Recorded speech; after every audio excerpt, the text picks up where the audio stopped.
eu vou começar falando do ataque que a Folha vem fazendo, né? Eu vou começar com essa manchete aqui da coluna do Pedro Neri, a promessa Boulos, onde ele faz uma análise daquilo que o Boulos prometeu e chega à conclusão de que o Boulos não pode cumprir e diz que o Boulos diz que não sabe como vai cumprir, o que é mentira.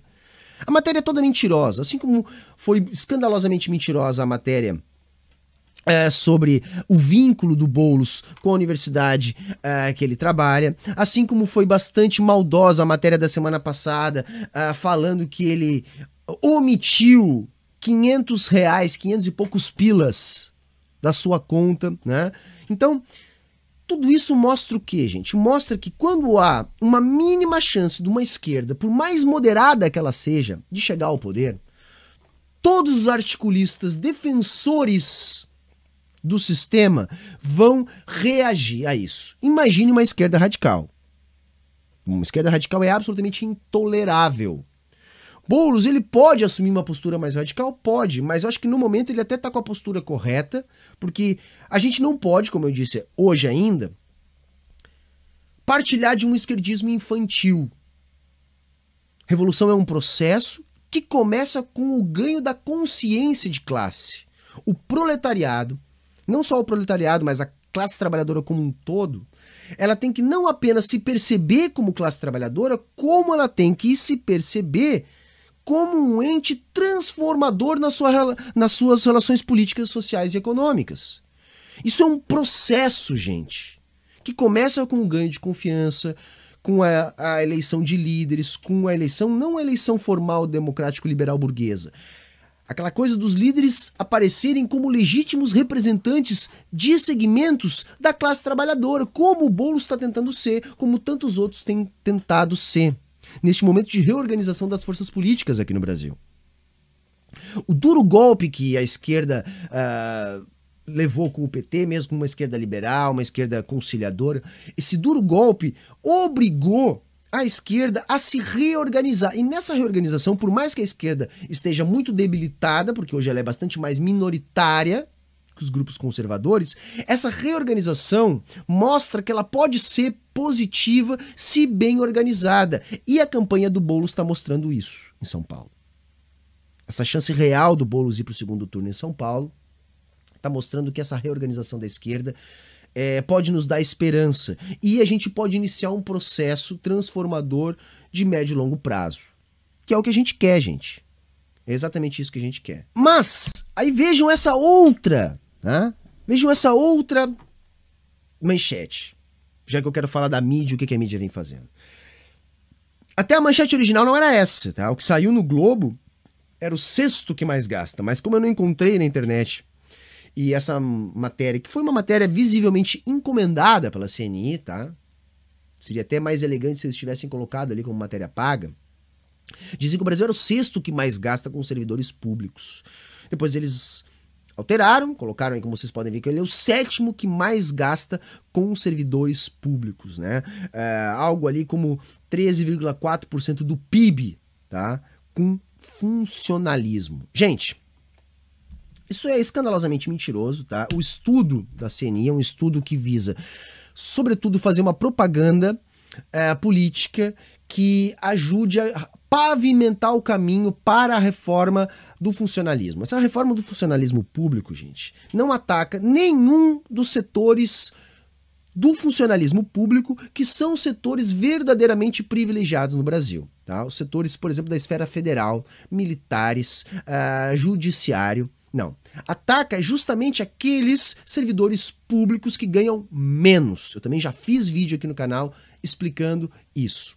Então ataca a estabilidade do servidor público, algo que é rigorosamente fundamental, absolutamente importante. Eu já chamei a atenção. Se não houvesse estabilidade no serviço público, 100% do serviço público seria cabide de emprego de político.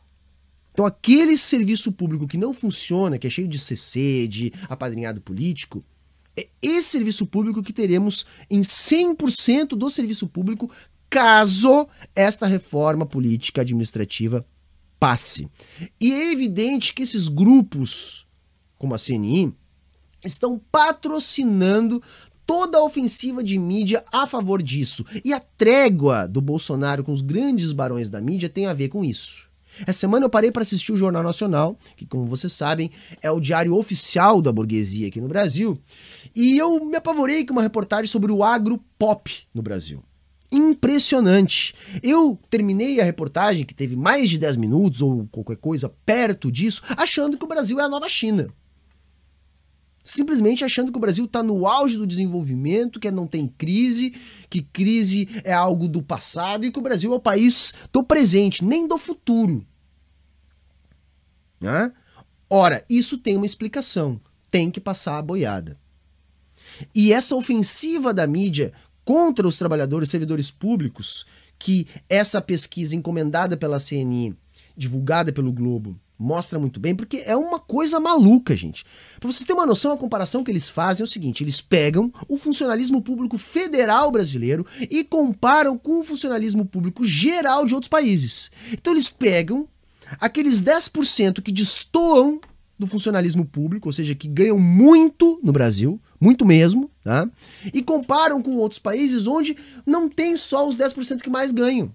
E aí dá um número elevadíssimo. Não só isso, colocam na conta, para comparar com outros países, servidores ativos e inativos. Enquanto que nos outros países comparam apenas com o número de servidores ativos. Ou seja, a matéria não é apenas enviesada, ela é mentirosa. E é isso que eu quero que fique claro. Correto? A mídia, ela serve à manutenção da ideologia dominante. E aí eu vou colocar mais uma manchete aqui para encerrar. Artigo do El País. Esquerda radical brasileira desenterra o debate sobre o socialismo real e ganha adeptos das redes. Uma matéria que vocês também devem ter ficado sabendo, que fez um ataque direto contra o camarada Jones Manuel, inclusive colocando uma opinião do Vladimir Safat, que o próprio depois desmentiu, dizendo que a desonestidade do El País foi de não dizer do que se tratava a matéria. Para ele era uma matéria sobre as experiências socialistas e não uma matéria especificamente construída para atacar Jones Manuel. Claro que o Jones deve estar rindo de tudo isso. Eu estaria, né? Cada matéria desse tipo é 10 mil novos inscritos e muito mais gente que acompanha o trabalho dele, porque não existe mídia ruim. Agora mostra o desespero, porque vejam, se com Boulos, que é esquerda moderada, está dentro do campo da institucionalidade formal da democracia burguesa, já há toda essa preocupação, imagina se um discurso abertamente comunista, da esquerda radical, que quer construir uma base social de transformação que atue concomitantemente às eleições, imagina o que eles vão fazer, gente. Por isso que esse tipo de ataque tem que acontecer. Porque toda a mídia tem que mostrar, e é isso que eu quero deixar claro, toda a grande mídia, como aparatos ideológicos da classe dominante, tem que mostrar que não há alternativa ao capitalismo. Este é o grande ponto. Então eles têm que mostrar isso o tempo todo. Eles podem tolerar uma esquerda? Não, eles podem tolerar um progressismo liberal. O sonho de consumo de todas as burguesias capitalistas do mundo é que a polarização política fosse aquilo que se tem nos Estados Unidos. Uma disputa entre direita conservadora e direita progressista. Porque aí não há qualquer tipo de risco ao sistema. Fica tudo domesticado. Aqui no YouTube, só se propaga aquilo que o próprio sistema consegue entender como razoável. Ou seja, progressismo liberal, conservadorismo liberal. Dois tons de direita. Então esses ataques ao Jones Manuel estão acontecendo porque já há pesquisas mostrando que ele é um dos influenciadores mais significativos de São Paulo. E se esse tipo de pensamento ecoa mais, pode ser que, de fato, haja um debate a respeito da superação do capitalismo, que é o que eles não querem. Porque sempre que se chama para esse debate vem na forma que vocês viram ali, reabilitação do socialismo real. Mas se você vai ler as letras miúdas, tá lá stalinismo. Stalinismo. Ele não se diz stalinista, assim como os fascistas não se dizem fascistas, e por aí vai. Ou seja, você tira o foco da crítica do liberalismo e coloca num falso debate sobre stalinismo. Quando que, na verdade, o que a gente está falando aqui é: precisamos superar o capitalismo porque é uma questão de vida ou morte. Ou superamos o capitalismo ou acabou. As mudanças climáticas, eu até ia colocar, no fim não coloquei na pauta aqui, já estão num nível de não haver mais como retroceder. A questão é, nós vamos viver assim mais 50 anos, mais 20 anos, mais 100 ou 200 anos. Mas o mundo já está comprometido por causa da produtividade que está implícita na lógica do capitalismo. Então o que eu estou tentando, de todas as formas, fazer chegar em mais gente com o meu discurso aqui na internet é: nós precisamos discutir a superação desse sistema, que é justamente o que todos os grupos do establishment, né, os democratas, os liberais, não podem deixar, porque não há alternativa para eles. A ideia, olha, é capitalismo. Vamos tentar um capitalismo mais limpinho ou vamos tocar o dane-se e vamos deixar tudo se explodir mesmo porque não há o que fazer. São essas duas alternativas. E nós, que somos da esquerda radical, temos o dever de apontar uma alternativa concreta, real, que de fato possa produzir um resultado satisfatório. Porque a gente sabe que essas duas alternativas não funcionam. Qual é o ponto, gente? Por que do desespero quando surge uma voz que nem a do Jones? Né? Por exemplo, na matéria eles esqueceram da Sabrina, que também já tem uma abrangência tão grande, mas foi negligenciada na matéria, até para eles não dizerem que já existem 2 influenciadores com essa abrangência.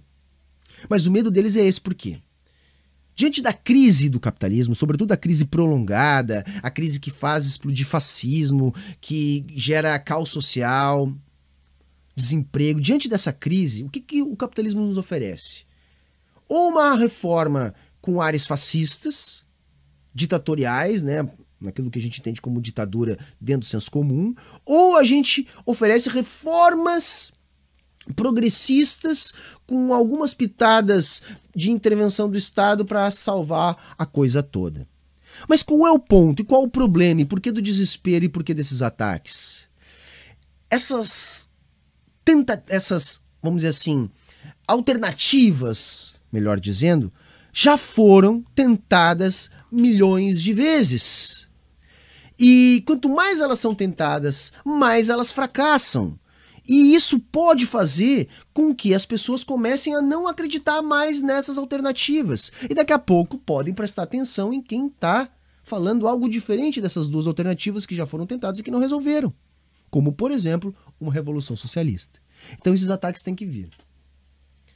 E como a direita opera na lógica da revolução preventiva, ou melhor, da contra-revolução preventiva, figuras moderadas como Guilherme Boulos já sofrem toda a virulência do seu ataque, de todos os seus aparatos de dominação ideológica, para evitar que haja uma vitória desse tipo, porque uma vitória desse tipo, no limite, é uma vitória de todo o campo da esquerda. E dentro de todo o campo da esquerda está incluso o campo da esquerda radical, que é aquela parte da esquerda que realmente pode transformar o mundo.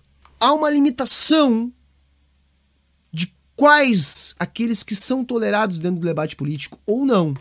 E a esquerda radical jamais é. Tá bom, gente?